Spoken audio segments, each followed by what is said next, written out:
I'm just leaving work.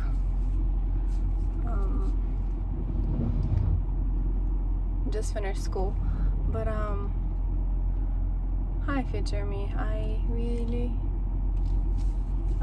hope you're doing much better in the day whenever you're watching this, and you're happy, because right now you're not.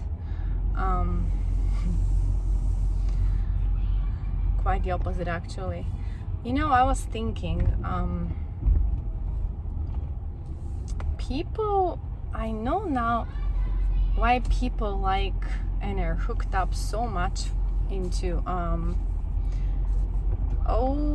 how do we do this? I have no idea how to do this. Have to back up because some princess decided to be here at the same time with me. I don't think I can do this. Okay, then I guess I can do this. Sorry, excuse me. Thank you. It's proved that drugs get into a certain part of your brain that stimulates and you want to do it more.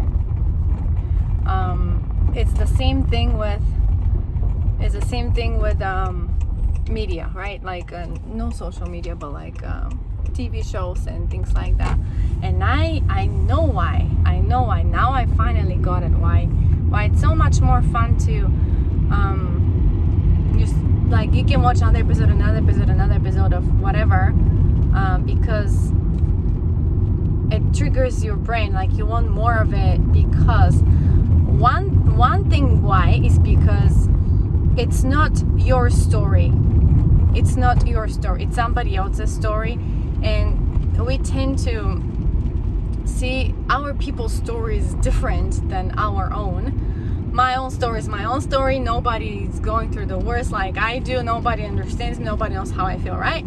But if it's somebody else's story, if you're watching a drama or a comedy or whatever, it's so enticing. It's all you can't let it go. It's like you want to watch another one and you want to thank you Netflix for existing. Thank you for the other 10 million things that are out there to fill your time with a lot of it. And why? It's because it's not my story, it's somebody else's story. And because it's somebody else's story, it's easy for me to see it from a different angle and to not worry about it. I could think about it while I'm washing the dishes afterwards, or I could be like laughing under my nose if I remembered like a funny face or phrase or whatever. But it's not my story, so I'll just stick with it and have fun and enjoy somebody else's drama or somebody else's happiness or somebody else's going through work. And also another reason why those TV shows, dramas, and whatever you call it are so enticing is because have you noticed that I've noticed that even like a small less than 15 minutes episode on Disney Channel of whatever show it could be, any animation you see, any show that you see on Disney, even if it's less than 15 minutes, because that's how they are. They're like, they break them 2 episodes for 30 minutes plus the commercials in between.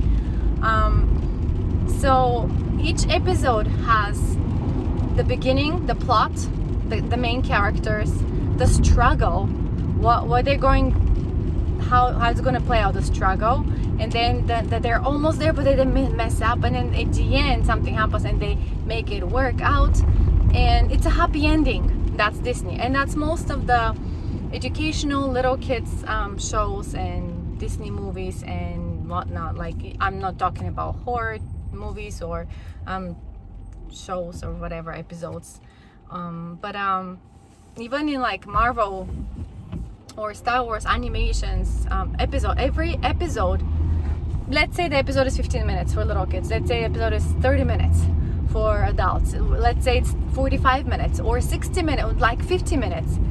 In those 50 minutes there is always the beginning, the struggle, the mistakes that they made, and they learn from them, and then how they work that out together, how they learn to work together, and then happy ending.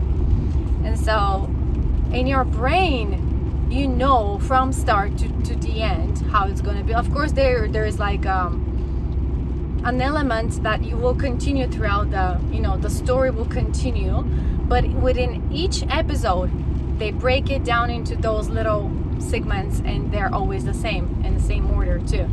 So that's how it's in media, and that's how your brain enjoys it and knows, and kind of like predictable sometimes. But however, not such stuff in real life. In real life, you're the main character, you're making your story, you're making your choices, you're deciding if you're going to collaborate with other people or do it by yourself. You decide how to play out the end of each day, really, and each month, year, page of your life book, anything. And so when it becomes you're in it, and it becomes different, right? It just becomes really different. And when you tell your struggle to somebody else, that somebody else might have some similar situations and stories, but no two people are the same. No two people have the same experience with the same struggle, or the same, and even if it's the same exact struggle, not everybody takes it the same way, because everybody's different. That's how we're created, that's how we were meant to be. It's just, we're so diverse. We're like, everybody's like a little universe. Every little kid I see in school, in a class of 20 or 30 kids, each of them is one universe. Each of them has their own likes and dislikes, and things that make them annoyed, and things that make them happy. And so every person is like that. And so I can see why people go to media on like YouTube or Netflix or whatever else you call it, and it just becomes easier to. Also, the third thing is like you escape from reality.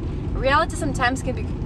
That's the whole reason people go to addictions. That's the whole reason. I'm not a specialist or scientist or a psychologist of any kind, but I'm old enough now to see how people want to escape reality because it might be tough for them, and they might be living like just everything is gray. There's no color in their life. It's just gray, and every day is the same. Nothing is changed. Nothing. It's like that, and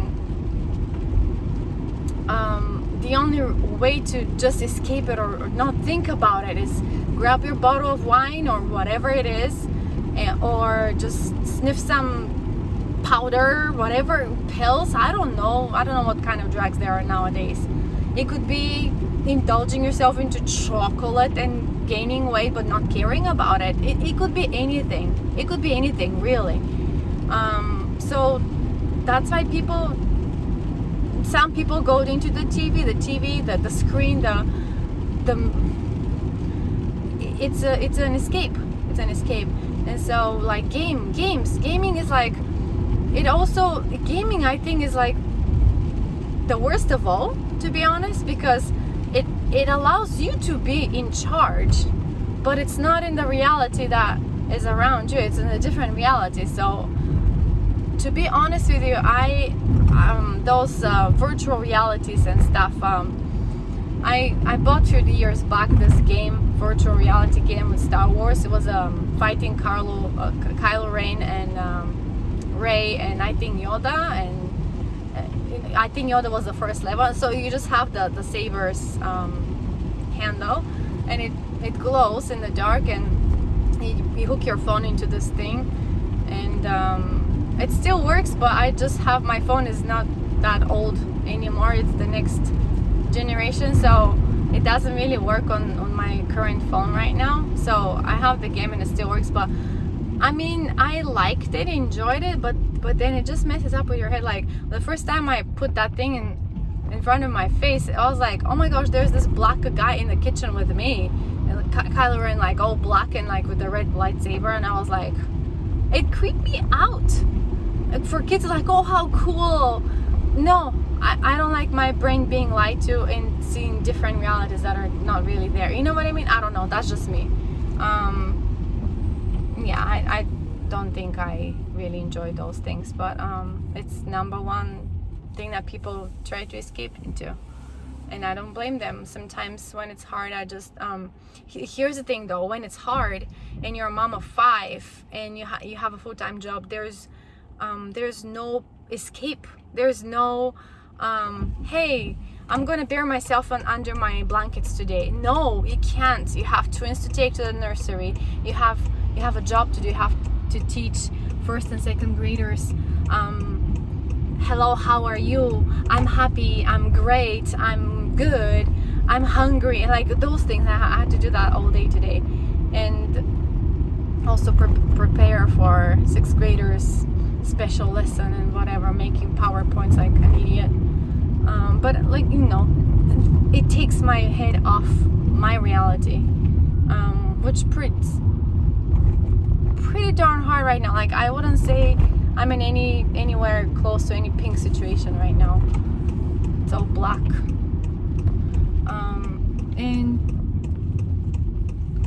And I don't really see the escape from it. I don't see exit out of it. It's just like this circle of going on and on and on, and it doesn't really change. It's just conversation after conversation, staring at us while sleeping after midnight. Nothing really brings any fruit on the table. Nothing really brings any answers or solving any problems. It's just continue to exist, and I just wanted to let that thought out about escaping and why we like those shows more than our own reality. You know, when a person is happy and anxiously engaged into something like a project or family, and everything is running fine, you don't really find time to go and watch TV. You don't really have time. So if somebody on social media tells you I don't have time for Netflix, you can conclude that person is a happy person. But if somebody tells you I'm like a couch warmer person, like I like to be in front of the TV, yeah, you've got something there that you have to work on. Anyways, that's another destination. I have to stop, pick up my babies, and go to that freaking house again. Okay, that's all for today.